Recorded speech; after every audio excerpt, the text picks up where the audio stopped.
औज़ुबिल्लाहिमिनश्शैतानिर्रजीम बिस्मिल्लाहिर्रहमानिर्रहीम। अस्सलाम वालेकुम डियर स्टूडेंट्स। I'm सदाकत अली और बायोलॉजी टीचर। स्टूडेंट्स, आप लोग जानते हो हमने चैप्टर नंबर 9 स्टार्ट किया हुआ है, किंगडम प्लांटिंग। आज हम लेक्चर नंबर 3 डिस्कस करेंगे। ये बहुत इंपॉर्टेंट लॉन्ग क्वेश्चन है फाइनल के पेपर के लिए कि ब्रायोफाइट्स की लैंड अडेप्टेशन कौन कौन सी। ब्रायोफाइट्स हमने लास्ट टाइम इनका हैबिटेट डिस्कस किया था कि ये moist places, dam places, near the water course, near the water channel, ये वहां पे रहना पसंद करते हैं। लेकिन बने तो ये ग्रीन एल्जी से है ना। ब्रायोफाइट का आगाज कहाँ से हुआ? एल्जी से। यानी कि एल्जी हमें पता है एक्वेटिक एनवायरनमेंट में रहते हैं, वाटर में रहते हैं। तो कुछ एल्जी ने ऐसा ऐसा लैंड का रुख किया, वो एल्जी बाद में ब्रायोफाइट कहलाए। अब हम इस टॉपिक में ये डिस्कस करना चाह रहे हैं कि ब्रायोफाइट जो कि लैंड के ऊपर रहना शुरू किया इन प्लांट्स ने एल्जी से मॉडिफाई होके, इनके अंदर अडेप्टेशंस कौन कौन सी, इन्होंने कैसे अपने आप को जगह के लिहाज से ढाला, क्योंकि वाटर वाला इन्वायरमेंट और है, लैंड वाला इन्वायरमेंट और है। तो reduce the expose surface area, इन्होंने एक्सपोज सरफेस एरिया को कम किया। बहुत तवज्जो तलब बात है। एलजी आपने देखा होगा जोहड़ों के ऊपर, तालाबों के ऊपर ना हमें एक लेयर सी नजर आ रही होती है, जिस तरह दूध के ऊपर बालाई होती है, ग्रीन सी लेयर जोहड़ों में, तालाबों में, वो एलजी होती है। उनका सरफेस एरिया ज्यादा है क्योंकि एक्सपोज्ड है, सिंगल लेयर है, यानी कुछ तय होती हैं। इन्होंने क्या किया? Multi cellular compact plant body, इन्होंने अपनी बॉडी को कॉम्पैक्ट बनाया, इनके सरफेस एरिया को कम किया।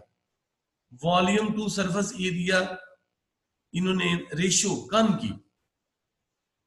जब रिड्यूस द एक्सपोज एरिया, इन्होंने सरफेस एरिया को कम किया, तो conservation of water by reducing self, इन्होंने वाटर को भी कंजर्व किया अपनी बॉडी। अब स्टूडेंट आपने बात को समझना है। ये देखिए, ये एक लेयर, एक साइड, ये 2 लेयर, 1 2 2 साइड्स, ये 3 लेयर, 1 2 3 लेयर। अगर हम इसका सरफेस टू वॉल्यूम रेशियो निकालें तो देखिए हमने इसकी सरफेस फाइंड की, ये 6, इसका आंसर 24, इसका आंसर 54, इसका वॉल्यूम फाइंड किया 27 3 1।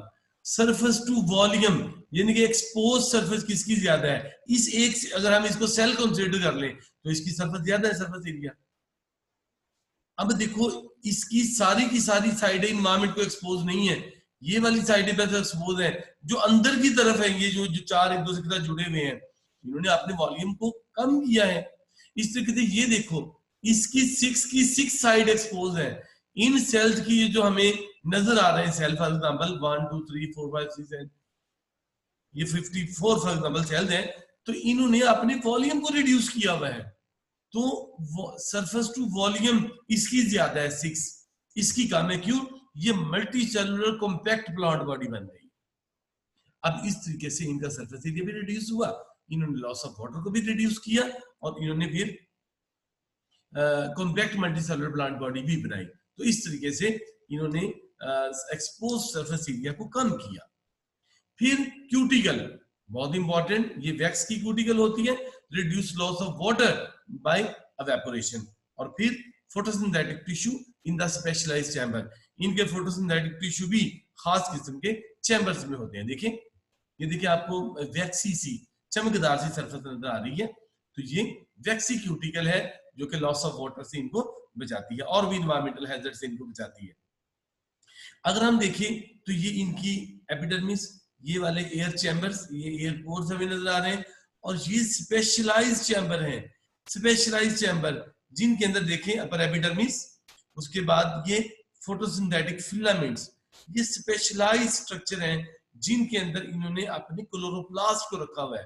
तो ये स्पेशलाइज्ड चैम्बर में maximum absorption of carbon dioxide और मिनिमम लॉस ऑफ वाटर यहाँ पे होता है। तो ये फोटोसिंथेटिक चैम्बर्स है। तो ये भी इन्होंने अपने अंदर एक अडेप्टेशन लेके आए, एक चेंज लेके आए, जो कि वाटर की कंजर्वेशन करती है और मैक्सिमम जो है कार्बन डाइऑक्साइड की एब्जॉर्प्शन होती है। देखिए बेटे, यहाँ पे भी विजिबल है, ये पोर नजर आ रहे हैं, ये देखिए, ये फॉर एग्जाम्पल ये हमें मार्केंशिया नजर आ रहा है, मार्केंशिया पॉलीमार्फा, ये इसका थैलस, इसकी बॉडी। अगर आप इसका थोड़ा सा क्रॉस सेक्शन इसको काट के देखें तो ये हमें ऐसा स्ट्रक्चर नजर आ रहा है। देखिए ये स्पेशलाइज्ड फोटोसिंथेटिक चैम्बर है। Upper epidermis assimilatory cell rich in chloro, देखो ये वाले सेल जो है ये क्लोरोप्लास्ट से रिच है, क्लोरोप्लास्ट से ये वाले सेल रिच है, तो ये स्पेशलाइज्ड चैम्बर के अंदर ये इनके फोटोसिंथेटिक पिगमेंट मौजूद है। ये भी बहुत इंपॉर्टेंट एक स्टेप है टुवर्ड द लैंड हैबिटेट। तो यहाँ पे मैक्सिमम कार्बन डाइऑक्साइड एब्जॉर्ब हो रही है इन चैम्बर की वजह से, विदाउट मच वाटर लॉस, और वाटर का लॉस भी कम से कम हो रहा है। क्यों? वो चैम्बर से बने हुए हैं ना, देखिए ये चैम्बर से बने हुए हैं और जैसे वाटर का लॉस कम से कम होगा। Efficient absorption of water, rhizoid for absorption and the anchorage. जरा देखिए तो, देखिए ये आपको स्पेशलाइज्ड स्ट्रक्चर नजर आ रहे हैं, राइजाइड, ये देखिए लंबे से लंबूथरे से स्ट्रक्चर राइजाइड, ये वही काम करते हैं तकरीबन जो रूट्स करती हैं इनको, प्लांट को। ये देखिए ये आपको छोटे छोटे से स्ट्रक्चर नजर आ रहे हैं, राइजाइड, इनको अटैच भी करते हैं सॉइल के साथ और साथ साथ थोड़ा बहुत वाटर की एब्जॉर्प्शन भी कर रहे हैं। Rhizoid root like structure. Heterogamy, दो तरह के गैमेट बन रहे हैं, heterogamy, two types of gametes, different, heterogamy mean different type of gamete. Non motile egg, non motile चूंकि मूव नहीं कर सकता, एग कंटेनिंग स्टोर्ड फूड, अब एग के अंदर स्टोर्ड फूड है, वो फूड लेके बैठा हुआ एक जगह पे, स्पर्म का इंतजार कर रहा है। मोटाइल स्पर्म और स्पर्म्स इनके मूव कर सकते हैं। ये देखिए आपके सामने ये प्लांट, ये राइजाइड कितने बाद नजर आ रहे हैं, कितना खूबसूरत स्ट्रक्चर आपको नजर आ रहा है। ये मीटोफाइट प्लांट है जी, इसमें यहाँ भी देखिए एंथ्रीडियम, इसको एंथ्रीडियम मेल रिप्रोडक्टिव स्ट्रक्चर, इसको जरा बड़ा करके दिखाया हुआ है।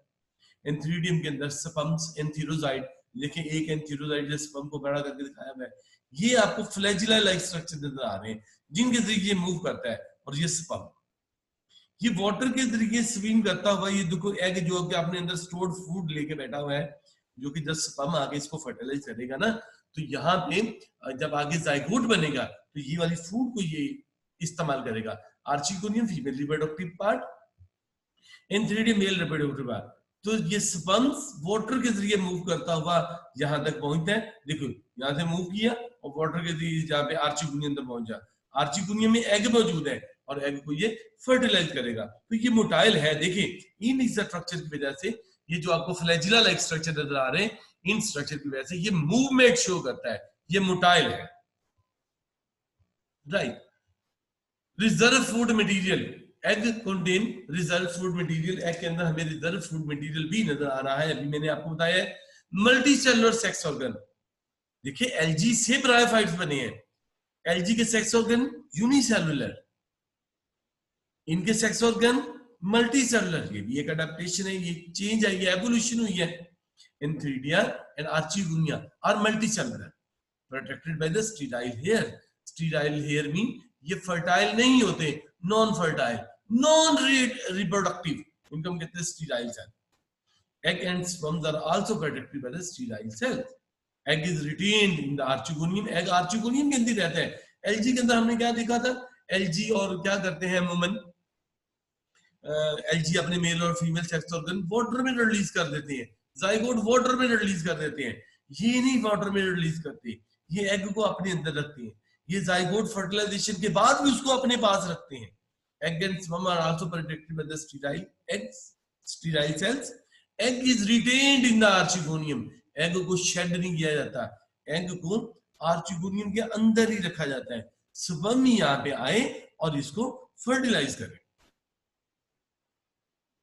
Fertilisation take place in the archegonium, देखिए ये आर्चिगोनियम आपके सामने स्ट्रक्चर नजर आ रहा है, आर्चिगोनियम, इसके अंदर वेंट्रल, ये पूरा वो पोर्शन, ये आपको नेक भी नजर आ रही है, नेक के नाल सेल भी नजर आ रहे हैं, ये बीच में एग नजर आ रहा है, ये राउंड सा स्ट्रक्चर आपको नजर आ रहा है, ये के एंथ्रीडिया है। एंथ्रीडिया में हमें ये बहुत ज्यादा स्पर्मेटिड्स, यानी कि इन्होंने एंथीरोजाइट बनाने हैं, यानी कि स्पर्म्स बनाने हैं। साथ ये वाली cell sterile jacket, sterile jacket, इसके इर्द गिर्द भी ये जो स्टीराइल जैकेट है, तो ये स्टीराइल सेल है जो कि इनको, ये स्टीराइल सेल, ये स्टीराइल सेल, स्टीराइल जैकेट जो कि इनको प्रोटेक्शन प्रोवाइड करता है, ये इसकी बेसिक स्टॉक भी है। तो ये यहाँ से फिर इसको रप्चर करके स्पर्म्स जो है वो रिलीज हो जाएंगे। फर्टिलाइजेशन का प्रोसेस आर्चिगोनियम के अंदर ही होगा। क्यों? यहाँ से स्पर्म मूव करके यहाँ पे नेक तक पहुंचेंगे, नेक से गुजरते हुए यहाँ पे आके एग को फर्टिलाइज करेंगे। Retention of embryo with in the female reproductive body, embryo को भी शेड नहीं करते, फर्टिलाइजेशन हो गई यहाँ पे, यहीं पे जाइगोट की फॉर्मेशन होगी। जाइगोट से आहिस्ता आहिस्ता माइटोसिस के जरिए एम्ब्रियो बनेगा, एम्ब्रियो को भी यहीं पे रिटेन करेंगे।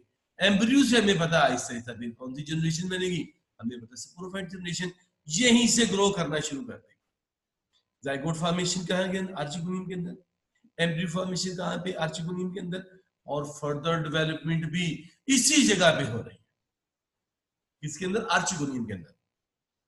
Alternation of generation, last time बैठे मैंने आपको बताया था इस बात के लिहाज से कि स्पोरोफाइट जो है वो गेमीटोफाइट को जनरेशन को प्रोड्यूस करती है, और गेमीटोफाइट जनरेशन दोबारा से स्पोरोफाइट जनरेशन को प्रोड्यूस करती है। देखें ये गेमीटोफाइट जनरेशन, इससे आहिस्ता आहिस्ता एंथ्रीडी आर्चिगोनियम लगेंगे, फर्टिलाइजेशन होगी, फर्टिलाइजेशन के रिजल्ट के तौर पर यहाँ पे जाइगोट बनेगा, जाइगोट से फिर आहिस्ता आहिस्ता क्या बनेगा, देखिए जाइगोट की फॉर्मेशन हो गई, जाइगोट से आहिस्ता आहिस्ता सुपोरोफाइट बनना शुरू हो गया, सुपोरोफाइट का फ्रूट सीटा कैप्सूल यहाँ पे बनेगा, तो गेमीटोफाइट से स्पोरोफाइट, और ये स्पोर दोबारा से गिर के किसी जगह पे गेमीटोफाइट जनरेशन बनाएंगे। तो इस तरीके से इनके अंदर अल्टरनेशन ऑफ जनरेशन हमें दिखने में मिलती है। ये भी इनकी एक बहुत अच्छी अडेप्टेशन है लैंड इन्वायरमेंट के लिहाज से। तो स्टूडेंट ये था आज का हमारा लॉन्ग क्वेश्चन, बहुत इंपॉर्टेंट टॉपिक। नेक्स्ट टॉपिक के साथ आपकी खिदमत में फिर हाजिर होंगे, तब तक के लिए इजाजत, अल्लाह हाफिज।